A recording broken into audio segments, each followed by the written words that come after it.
کہ موصوف نے کہا کہ ہاں 190 ملین پاؤنڈ کا ٹرسٹ بنایا, چوری کے پیسے سے بنایا ہے, ٹرسٹ بنایا. آپ کہتے ہیں نہیں, وہ نوجوانوں کو اسلامی تعلیم دینے کے لیے ٹرسٹ بنا. انصاف کا نظام یہ بات کرتا ہے. آپ کاغذ لہراتے ہیں اور کہتے ہیں کہ یہ سائفر ہے, یہ میں نے کی ہے سازش, یہ میں نے جھوٹ بولا تھا, پولیٹیکل گینز کے لیے جھوٹ بولا تھا. آپ انصاف کا نظام کہتے ہیں نہیں نہیں, یہ تو محض کاغذ کا ٹکڑا تھا. پھر کہا جاتا ہے کہ توشہ خانہ, ہاں میں نے چوری کی تھی, میری گھڑی میری مرضی. انصاف کا نظام کہتا ہے ہاں تمہاری گھڑی تمہاری مرضی. بڑی بات ہے جی. وہ کہتا ہے ہاں میں نے 9 مئی کیا ہے.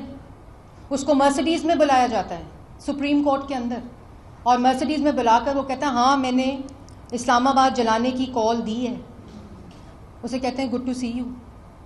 وہ کہتے ہیں میں نے 9 مئی میں شودا کے مجسمے جلا آیا ہوں, تنصیبات پہ حملہ کروا آیا ہوں, جی ایچ کیو پہ حملہ کروا آیا ہوں, کور کمانڈر گھر پہ حملہ کرا آیا ہوں. وہ کہتے ہیں وشنگ یو گڈ لک.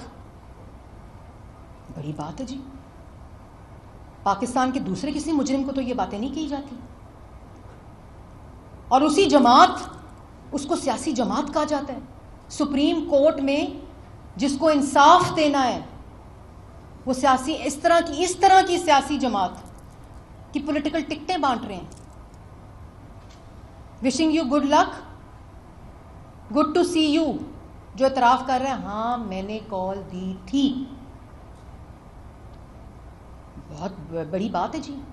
پھر کہا جاتا ہے نہیں, جو ڈیجیٹل دہشت گردی ہمارے اوپر ہو رہی ہے, ڈیجیٹل دہشت گردی ہمارے اوپر ہو رہی ہے. میں یہ سمجھتی ہوں کہ جس بھی سوشل میڈیا اکاؤنٹ, میں نے اس کی جنگ لڑی ہے, کوئی مجھے لیکچر نہیں دے سکتا. جب میں فیک نیوز کے اوپر قانون بنا رہی تھی تو میں نے صحافیوں کے ساتھ بیٹھ کر یہ قانون بنایا تھا کہ کسی کی ناجائز اس کے اوپر حق تلفی نہ ہو جائے. ایک ایک ورڈ کو ہم نے دیکھا تھا.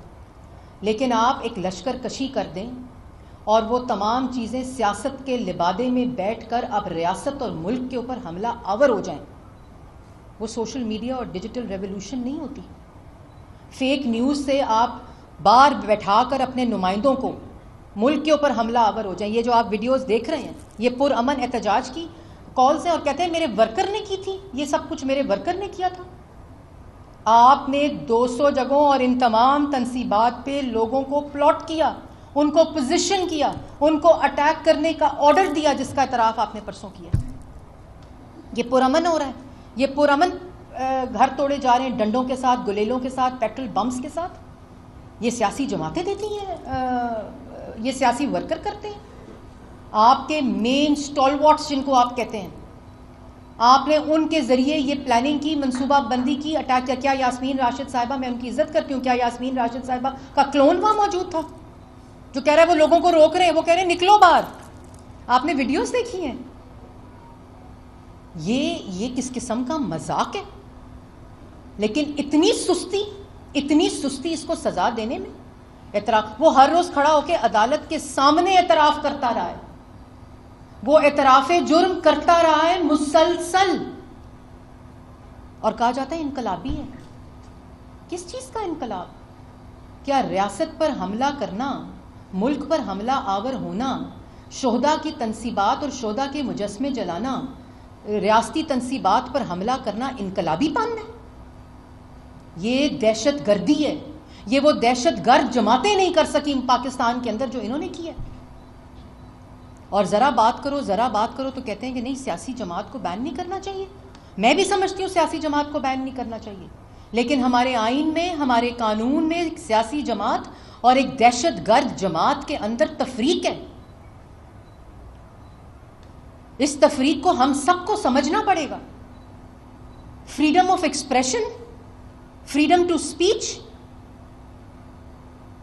اور فریڈم فار سیڈیشن اور ہیٹ اسپیچ میں فرق کو سمجھنا پڑے گا. Freedom to attack the state and freedom to protect the state کو سمجھنا پڑے گا. یہ مذاق نہیں ہے, اس پہ کوئی سیاست نہیں ہو سکتی. ایک بہروپیہ اٹھے, فورن ایجنٹ, فورن فنڈڈ, اسٹیبلشڈ فورن فنڈڈ ان الیکشن کمیشن, ایک گروہ, وہ اٹھے اور وہ یہ کرنا شروع کر دے اور آ کے ایک مذاق اڑائے قانون کا, آئین کا, اور کہے کہ ہاں میں نے کیا تھا. اور آپ کہیں کہ انقلابی ہے. وہ آپ کو یاد ہوگا اسلام آباد گئے موصوف, اسلام آباد گئے, وہ ویڈیو آپ نے دیکھی ہے, تو انہوں نے کہا کہ ہم نے کورٹ نے آرڈر دیا کہ ہم نے ان کو جلسہ کرنے کی اجازت دیا I-8 کے لان میں. یہ اپنا کنٹینر لا کے ڈی چوک کی طرف لاتے رہے. انہوں نے میٹرو بس اسٹیشن جلائی, انہوں نے گرین بیلٹس جلائے, انہوں نے اسلام آباد کو آگ لگائی. اگلے دن کورٹ میں کیا ہوا؟ اگلے دن کورٹ میں ہوا کہ وہ عمران خان صاحب کہہ رہے ہیں تقریر میں کنٹینر کے اوپر, جب وہ کنٹینر کو ڈی چوک کی طرف لے کر جا رہے تھے اور انہوں نے I-8 میں اپنا کنٹینر نہیں روکا, تو موصوف اگلے دن کورٹ گئے اور کورٹ میں جا کر انہوں نے, جب وہاں کنٹینر پہ تھے تقریر کرے, تو انہوں نے کہا کورٹ نے آرڈر کر دیا ہے. تو کہتے ہیں ہاں مجھے میسج مل گیا, کورٹ نے آرڈر کیا کنٹینر آگے کی طرف لے کر جائیں. اگلے دن جب کورٹ میں گیا کیس, تو وہاں کیا کہا گیا؟ کہا کہ عمران خان صاحب کو میسج نہیں ملا ہوگا, اور کہا گیا کیا کہا گیا کہ گرمی کی وجہ سے گرین بیلٹس جل گئی. کیا بات ہے. ایک بندہ جلا رہا ہے, ایک بندہ توڑ رہا ہے, ایک بندہ سازش کر رہا ہے, اس کا اعتراف کر رہا ہے, اسکرینز پہ لوگ دیکھ رہے ہیں, وہ کہہ رہے ہیں نہیں میٹرو اور گرین بیلٹ گرمی کی وجہ سے جل گئی ہوگی. وہ کہتا ہے اوے زیبا جج میں تمہیں چھوڑوں گا نہیں اگر کوئی فیصلہ دیا تو. وہ کلاشن کوف لے کر کوٹوں کے باہر جاتا ہے, اور یہ پیٹرن ہے, یہ ابھی نہیں ہوا, 2014 میں اسی نے کوٹ کے باہر گندے کپڑے لٹکائے تھے اور قبریں کھودی تھیں ڈی چوک کے اندر. یہ سارا تسلسل اعتراف ہے. جرم کس بات کا؟ جرم ثابت ہو گیا ہے, ہو چکا ہے, ہوتا آیا ہے, اب سزا کا وقت ہے. اور میں یہ سمجھتی ہوں کہ ہمارے آئین کو, ہمارے قانون کو, ہمارے قانون نافذ کرنے والے اداروں کو, ہماری اعلیٰ عدلیہ سے میں بڑی ادب سے یہ گزارش کرتی ہوں کہ آج آپ کو مجرم کو سزا دینی پڑے گی, ورنہ آپ کو, اگر آپ نہیں دیں گے تو آپ کو کل کو تمام دہشت گرد جماعتوں کو, سیاسی جماعتوں کا سرٹیفکیٹ دینا پڑے گا. اگر آپ نے اس فرق کو نہ سمجھا, اگر آپ نے اس میں سزا اور جزا کو نہ سمجھا, تو پھر کل کوئی قانون کے کٹہرے میں, یہ جلسے کے لیے اجازت مانگتے ہیں, ہم بھی جلسے کرتے تھے تو پانی بھر دیا جاتا تھا ڈسٹرکٹ ایڈمنسٹریشن کی طرف سے. یہ جلسے کرتے ہیں, ڈی سی کہتے ہیں اجازت نہیں ہے, کاغذ کا ٹکڑا پھاڑتے ہیں, پھینکتے ہیں کہ ہم مانتے ہی نہیں. یہ ریاست کو مانتے ہی نہیں, اس لیے ریاستی اداروں پہ حملہ آور ہوتے ہیں. ان کو, آپ لوگوں کو جو ان کے جال میں آ جاتے ہیں, جو ان کے جھانسے میں آ جاتے ہیں, جو اس بہروپیہ کے فراڈ میں آ جاتے ہیں, آپ کو سمجھنا پڑے گا, اس فرق کو سمجھنا پڑے گا. سیاست کو اس گند سے پاک کرنا پڑے گا. ملک ایک بہت ہی کرٹیکل جنکچر سے گزر رہا ہے, اور اب کیوں یہ انسٹیبلٹی ہو رہی ہے, کیوں یہ انتشار ہو رہا ہے, کیوں یہ انتشاری ٹولہ دوبارہ سے ایکٹیو ہو گیا ہے؟ وہ اس لیے ہو گیا کیونکہ 4-4.5 سال اس ملک کے ساتھ جو ہوا, آج ملک کی معیشت میں سٹیبلٹی آ رہی ہے, اس طرف حالات لے کے جا رہے ہیں کہ ہم انشاءاللہ 2 سال میں, 2.5 سال میں IMF سے دوبارہ جو 2015 میں چھٹکارا حاصل کیا تھا وہ دوبارہ چھٹکارا حاصل ہو جائے. آج بجلی کے بل مہنگے ہوتے ہیں تو دن رات نیند اڑ جاتی ہے, جو انہوں نے مہنگے کیے تھے. 12 روپے یونٹ بجلی سے 28 روپے یونٹ بجلی یہ لے کر گئے تھے. لیکن آج بھی ہم کہتے ہیں کہ یہ ہم رونا نہیں رو سکتے, ہم نے آج عوام کو ریلیف دینا ہے. وہ پولی گرافک ٹیسٹ نہیں دوں گا. کیوں نہیں دوں گا؟ اس لیے نہیں دوں گا کہ تم خود جھوٹ کی مشین ہو. پولی گرافک ٹیسٹ کیا کرتا ہے؟ آپ بیٹھیں پولی گرافک ٹیسٹ میں, میں بھی یہ پریس کانفرنس کر رہی ہوں, اگر میں نے جھوٹ بولا ہے, آپ کے پاس کسی کے پاس مشین ہے یا رکھیں, میں اس کے اوپر بیٹھوں گی, سوالوں کے جواب دوں گی.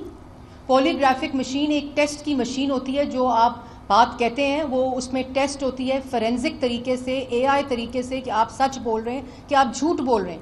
میں CM پنجاب کے ساتھ جو شہباز شریف صاحب نے فورینزک لیب بنائی, میں وہاں گئی, اور وہاں وہ پورا انہوں نے ہمیں مشین کا ڈیمو دیا کہ جب کوئی مجرم یہاں آتا ہے اور اس کا یہ پولی گرافک ٹیسٹ ہوتا ہے تو وہ کس طرح ہوتا ہے. بھئی تم نے اگر جھوٹ نہیں بولا, تمہیں پتہ ہے کہ تم جھوٹی بولتے. میں تو حیران ہوں ان لوگوں پہ جو اس کا جھوٹ کا ٹیسٹ کرنے گئے ہیں. وہ کیسے دے گا آپ کو جھوٹ کا ٹیسٹ؟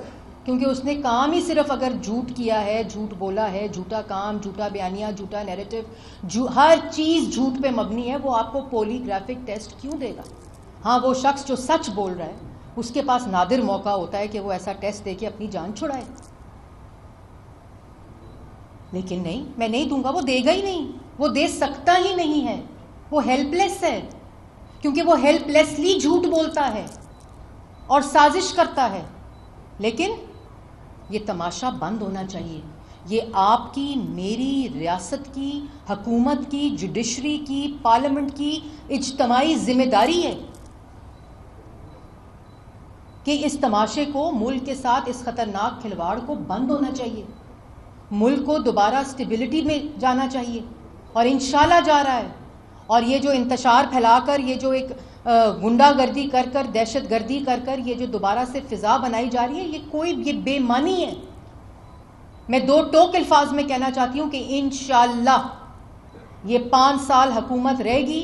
وزیر اعظم شہباز شریف، وزیر اعلیٰ مریم نواز شریف صاحبہ، اور وہ تمام وزرائے اعلیٰ جو ملک کی ترقی میں اپنا حصہ ڈال رہے ہیں، وہ سب ملک کو ریلیف دیں گے. عوام کو بھی اس فرق کو سمجھنا پڑے گا اور سمجھنا چاہیے. انشاءاللہ ہم دوبارہ سے 2014 اور 2018 اس سازشی ٹولے کے ہونے کے باوجود جو ہم نے ملک کو ترقی کی طرف نواز شریف کی قیادت میں لے کر گئے تھے، انشاءاللہ دوبارہ لے کر جائیں گے. لیکن آخر میں یہ ضرور کہنا چاہتی ہوں کہ اس اعتراف جرم کے بعد سزا سنانی چاہیے. اب سستی سے، اب اس کے ڈیلینگ ٹیکٹک سے